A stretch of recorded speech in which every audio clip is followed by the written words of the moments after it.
Queridos irmãos e irmãs, estamos celebrando o preceito dominical, o sexto domingo da Páscoa, e já nos dirigimos para a solenidade de Pentecostes. Já nos aparece na intenção da tradição da Santa Igreja o envio do que em grego nós chamamos de Paráclito e do que em latim nós chamamos de advogado ou consolador. A primeira leitura já foi bastante meditada durante esta semana, inclusive tem menção dela nesta semana já em nosso gravado, em nosso canal. E um rápido retrospecto é apenas o início da igreja que está em Jerusalém.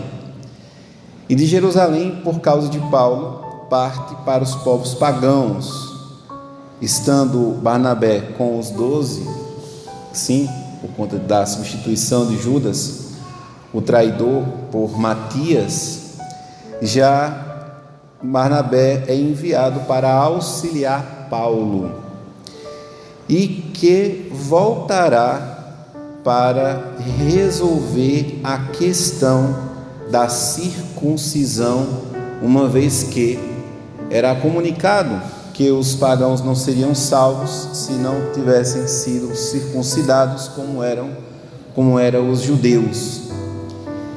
E essa questão foi tratada no primeiro concílio da igreja, o concílio de Jerusalém. Nesse concílio estava nada mais nada menos do que Pedro, João, Tiago, todos os apóstolos presentes e Paulo, para decidir esta questão. O resultado é o retorno dos 2 missionários, juntamente com mais 2 outros, Judas e Silas. Passaram por maus bocados, e isso significa ser cristão, por Cristo sofrer e ter a mesma sorte de nosso Senhor. Mas, muito mais do que isso, ser cristão, amados irmãos e irmãs, inclusive foi uma das questões, mais consultadas no Google estas 2 últimas semanas, como se tornar um católico, porque cremos que só existe um tipo de cristão, é aquele que ama a mãe do nosso Deus, o Filho de Deus, a Virgem Santíssima, e que ama Pedro, os apóstolos, a igreja, sabendo que a igreja ela é apostólica e romana, e católica porque ela foi enviada a anunciar pelo mundo inteiro, em toda a face da terra. A gente que imagina o globo terrestre,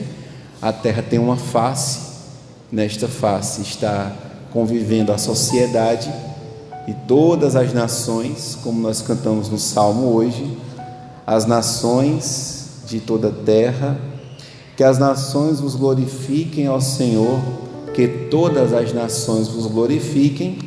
É que hoje nós vamos responder a algumas questões que o Santo Evangelho nos propõe e entender como ser realmente um cristão. Se a via negativa do cristianismo é o martírio, para muitos dizer que ser cristão é morrer, na atual sociedade que vivemos é mesmo que dar banho em gato, corre tudinho. Se eu não for primeiramente cativado, como foi isso, chama-se querigma, ou seja, o anúncio, e até os testemunhos também fazem as pessoas correr, porque um testemunho de fidelidade atualmente não é muito querido, ou seja, o que é certo se tornou algo temido. temor não piedoso, mas um temor covarde, extremamente covarde. Então, somente por aquilo que nosso Senhor Jesus hoje, Ele comunica, que é ser tocado pela graça do Espírito Santo de Deus. Então, somente um batismo no Espírito Santo é capaz de tornar o vocacionado fiel e indiviso até o fim da sua vida, principalmente no atual momento que nós vivemos.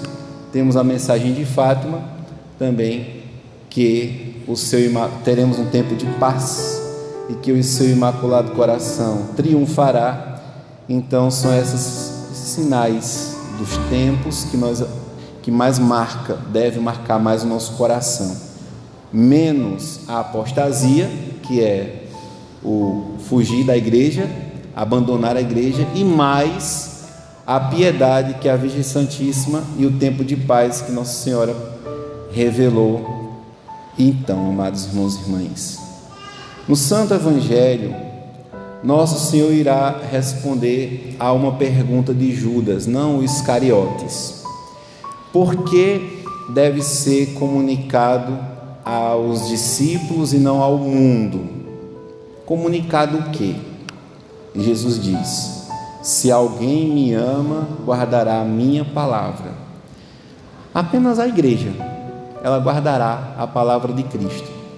Apenas a igreja, somente no espírito da igreja, nós vamos ver as vocações que de fato vão amar nosso Senhor Jesus Cristo. Então é por isso que Jesus ele anuncia primeiramente aos seus, e depois os seus serão chamados a se expandir para todo o mundo, principalmente na figura de Paulo apóstolo. O meu Pai o amará, e nós viremos e faremos nele a nossa morada. Algumas nomenclaturas cristãs não creem na Trindade Santa porque não está na Bíblia, né?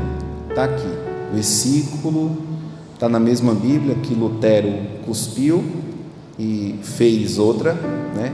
E a mãe dele perguntou: e agora, meu filho, eu vou ler que Bíblia? A da Igreja Católica ou a sua? Você deve ser muito arrochado, né, para fazer uma Bíblia, né? Aí põe em xeque, né? Está no Evangelho. Nós viremos o Filho, o Pai e o Espírito Santo, que Jesus irá comunicar. O Evangelho ele vai discorrer sobre isso, sobre guardar a palavra de Deus, a profecia de vinda do defensor, que chama-se Paráclito, advogado ou consolador, que é o Espírito Santo. E assim nós temos 3 missões na igreja pelas 3 pessoas da Santíssima Trindade, que é um só Deus: a missão do Pai, a do Filho e a do Espírito Santo. E também a relação de Jesus no finzinho deste Evangelho, de se colocar como menor do que o Pai. Ficareis alegres porque vou para o Pai, pois o Pai é maior do que eu. Deu margem a muitas heresias na igreja, né, de colocar o Filho como um semideus, por causa deste Evangelho. E é a estas 3 questões principais que nós vamos responder, e tantas outras que a gente faz a partir disto. Como devemos amar a Cristo?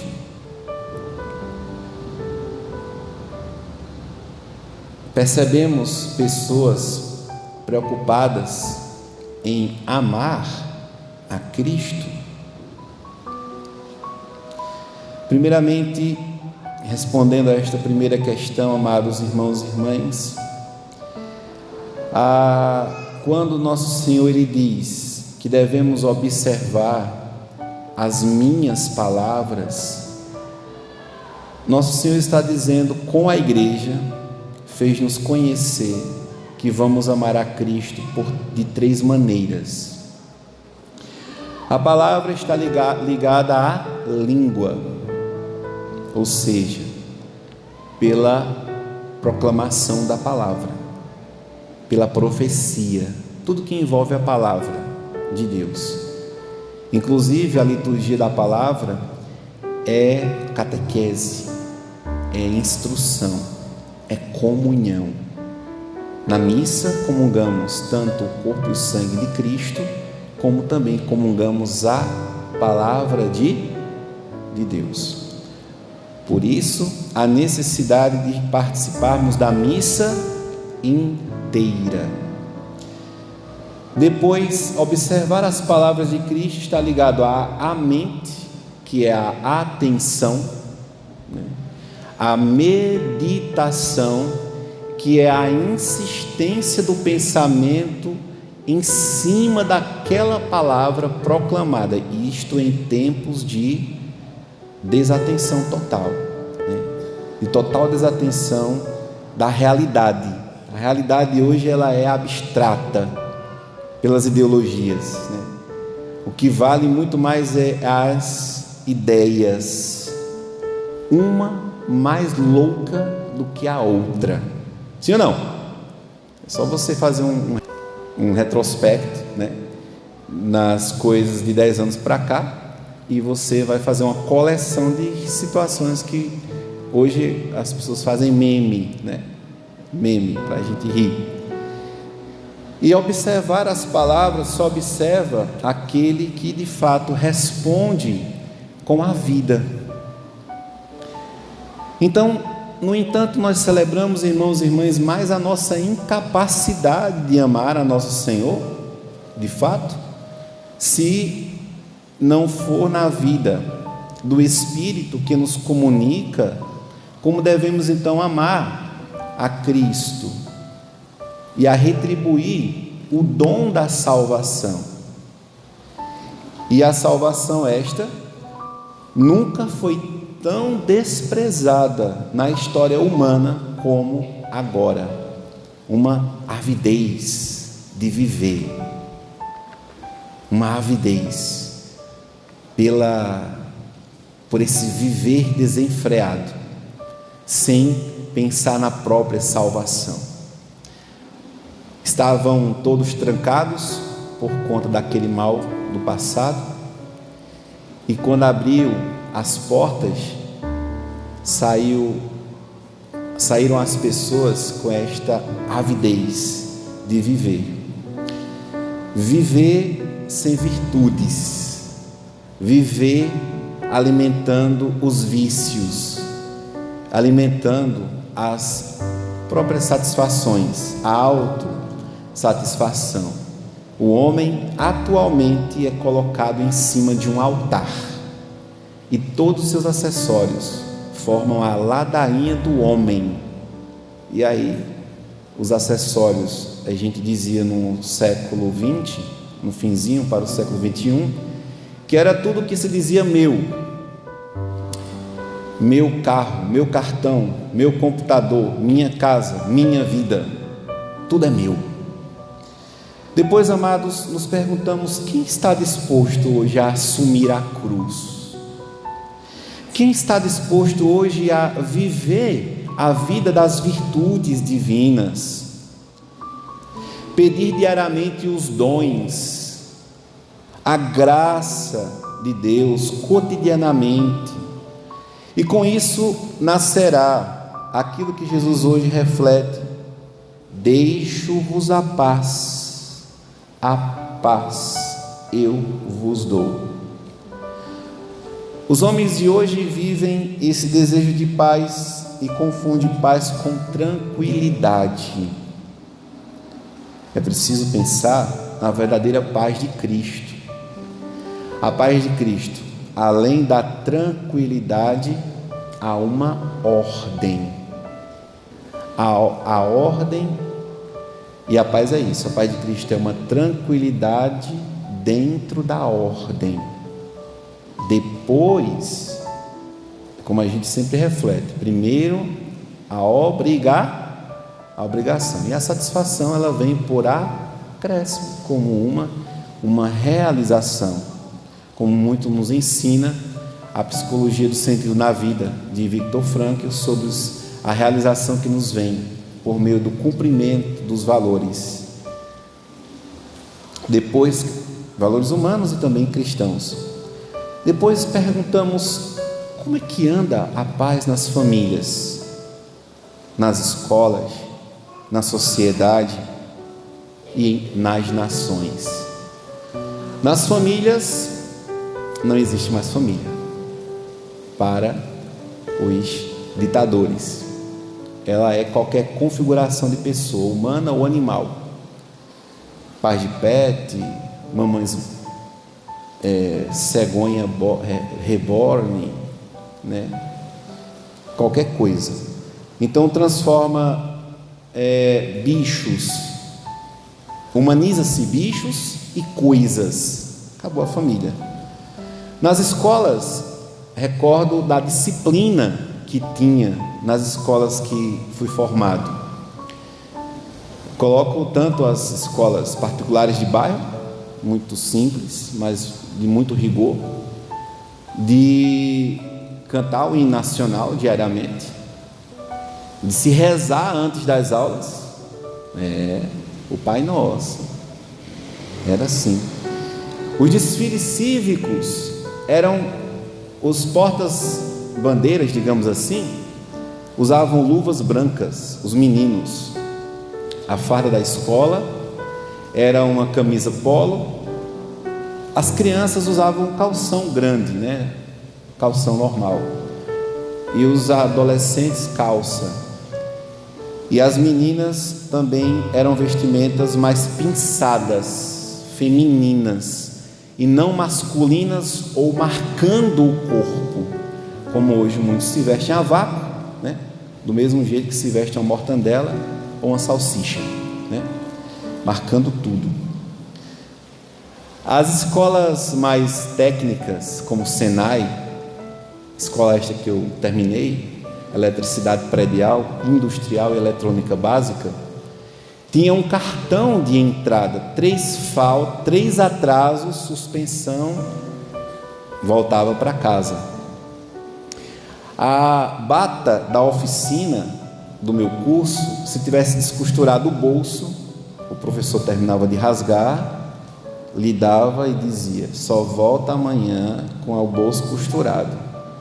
Hoje, se isso acontecesse, o menino caia no choro, né? Por conta da geração cada vez mais amanteigada, né? Adocicada, melada, né? A Escola Técnica Redentorista, que eu concluí em 2001, ela é telecomunicações, e que me deu um passaporte para uma multinacional em São Paulo, motivo que me fez trancar o curso de Física na Universidade Estadual da Paraíba. Era temida pelo seu rigor, pelo antigo padre Pitiar. Ainda na minha época, foi possível pegar os antigos professores, era bem puxado. A fama era de que quem estudava na escola técnica enlouquecia. Meus amigos até hoje estão todos sãos e trabalhando, e todo pai de família, né? E ainda peguei este rigor um pouquinho, porque já foi na primeira turma do módulo que eu fazia compartilhando com a Escola Estadual da Prata pela manhã, e à tarde corria para casa para engolir e voltar à tarde para a Escola Técnica Redentorista, ou Senai, quando eu concluí no primeiro ano, e o segundo e terceiro ano junto com a Escola Técnica Redentorista, ensino médio e técnico. E as escolas hoje, como são? Como é que são as escolas hoje? É permitido escutar funk na escola, sim ou não? É permitido passar o dia todinho ali no integral, só passeando pelo pátio como um presidiário, sim ou não? Pais que relatam: padre, meu filho está com alguns problemas, ele era muito corajoso, trabalhador, hoje ele está um grande preguiçoso, e quando chega em casa é cansado, porque passou o dia todinho repetindo as disciplinas. matemática amanhã e à tarde, matemática à tarde, português de manhã, à tarde português, geografia de manhã, geografia à tarde, história de manhã, história à tarde. Nessa grade curricular não tem nenhum curso técnico não, meu filho, pelo amor de Deus, nenhum bordado, um crochêzinho para as meninas, para ver se a cabeça fica boa, né? Não tem.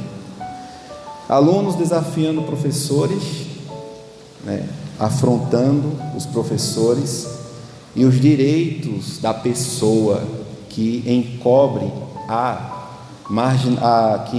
a desobediência. Os direitos da pessoa humana hoje justifica a libertinagem. Vai o grupo de alunos para uma formação em outra cidade com os professores não têm direito a parar para almoçar, e os alunos também, mas em um lugar não, não vai parar para os professores, porque eles não são melhor do que ninguém. Isso é um aluno dizendo, né? Eu nunca imaginei falar contra um professor, jamais. Ele sempre tinha razão. Hoje, igreja, padre, povo, do mesmo jeito, né? A gente nunca imaginou um desrespeito, né, aos idosos, às pessoas idosas, jamais, né? A paz nas escolas. Na sociedade, ela já matou os relacionamentos. Deus não está mais dentro dos relacionamentos humanos, né? Tudo menos Deus. E nas nações a igreja tem o dever de, nesta sagrada liturgia, rezar pela paz nas nações, e cantamos: que as nações os glorifiquem, ó Senhor, e pedimos que Deus nos dê a sua graça e a sua bênção, e sua face resplandeça sobre nós, que na terra se conheça o seu caminho e a sua salvação por entre os povos.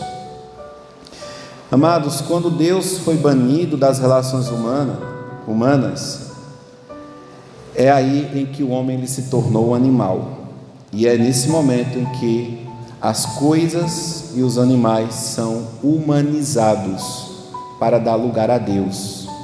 Hoje, um boneco tem a primazia na vida de uma pessoa, um animal tem a primazia na vida de uma pessoa.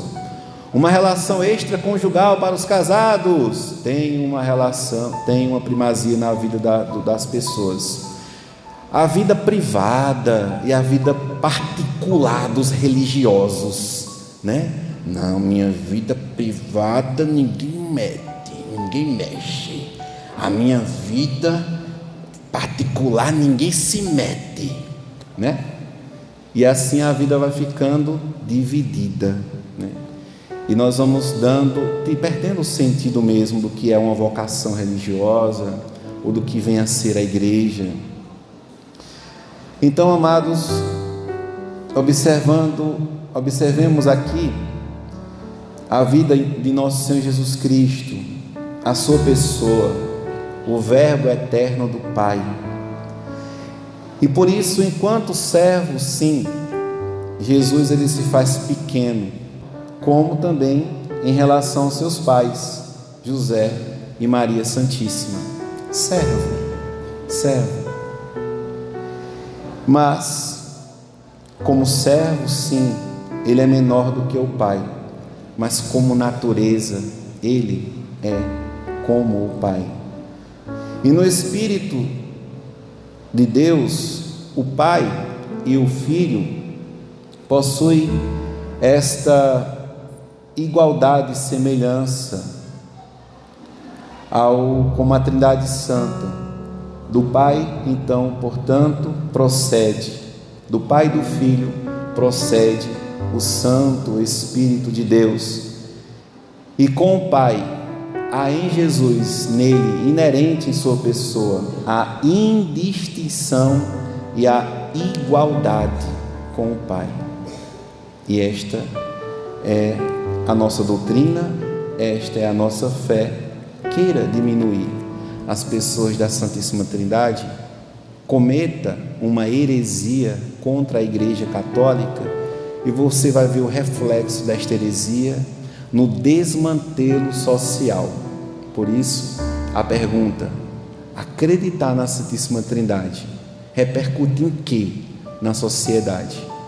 Na nossa vida, simplesmente na relação que temos divina com o Pai, o Filho e o Espírito Santo. Perca esta relação e você terá a perdição da pessoa na sua formação humana e também espiritual.